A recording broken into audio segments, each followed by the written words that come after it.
punong-puno na ng bike at mga iba pang ano.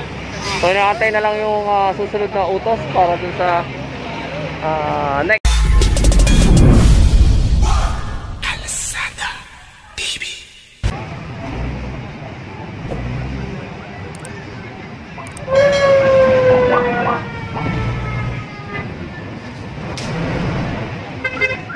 Ay, patabi ni nanay, oh.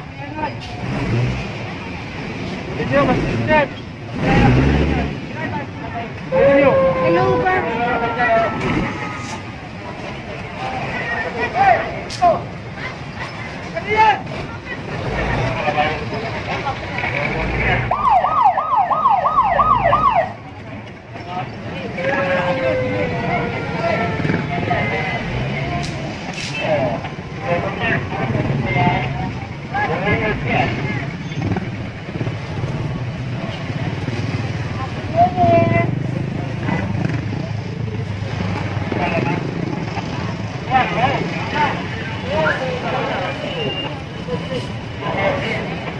So dito, okay lang mag-park dahil may MOA ngayon na tinatawag dito pag gantong Berman. Pero bawal yung double parking.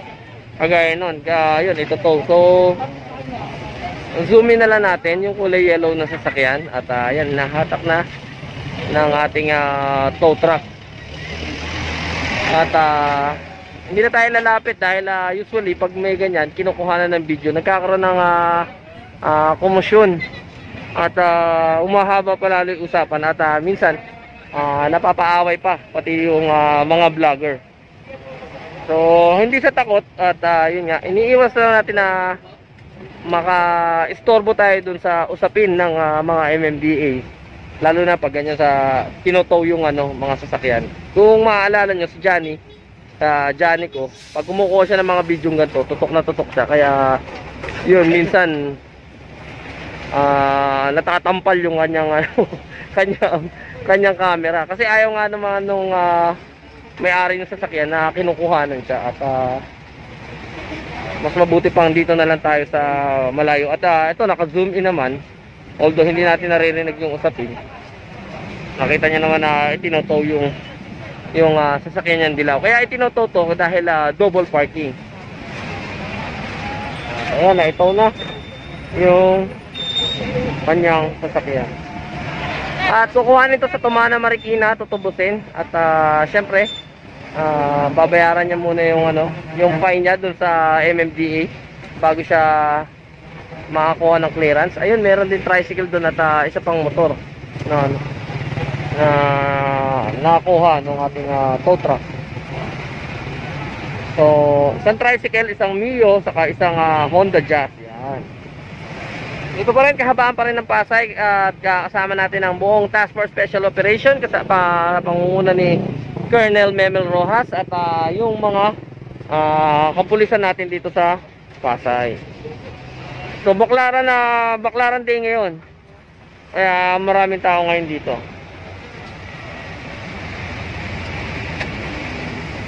So ayun na to, tuluyan na isa pa. So ito yung truck natin, punong-puno na ng bike at mga iba pang So inaantay na lang yung susunod na utos para dun sa next target ng Team Babas at Pulang Araw. So Kuya Andres at si Kuya Jay yung original na tao ng Pulang Araw. Ito po. So meron pa tong truck doon sa unahan at puno na rin.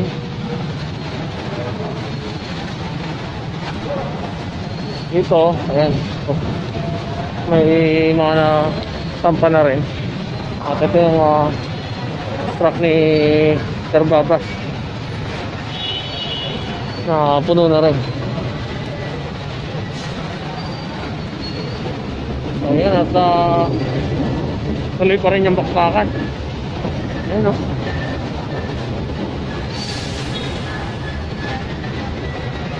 At ito, dumating na yung extra pang truck ng HP Sepo EMO. Ayan.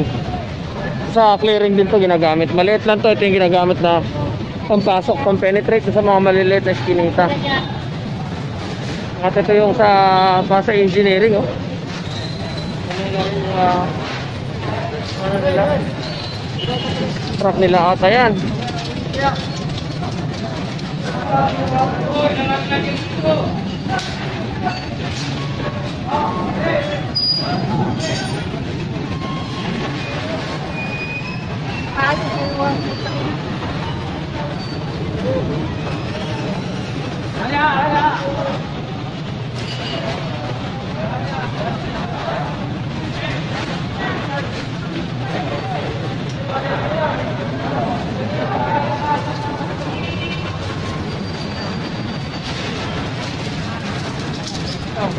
Ang dumi mo na, sir.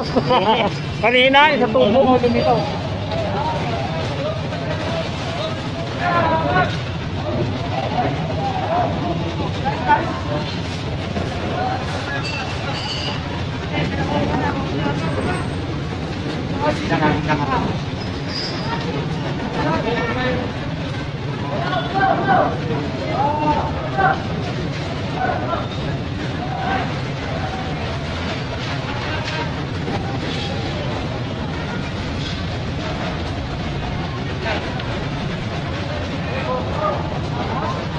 Sabi ni Kapitan.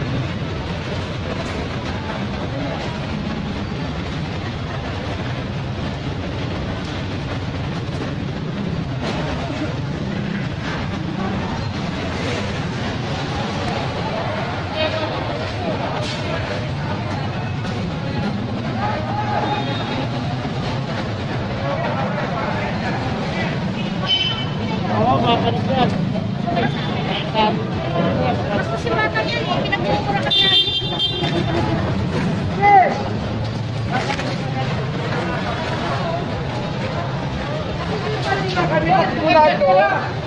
Bakit pa nila kami nagtumba? Hindi kayo tumisiyos? Wala na ikaw lahat eh!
Ito na kung gaano karaming truck yung dala ng MMDA at ng local natin dito sa Pasay. So lahat ng puno na yan.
Oh, tabi, tabi!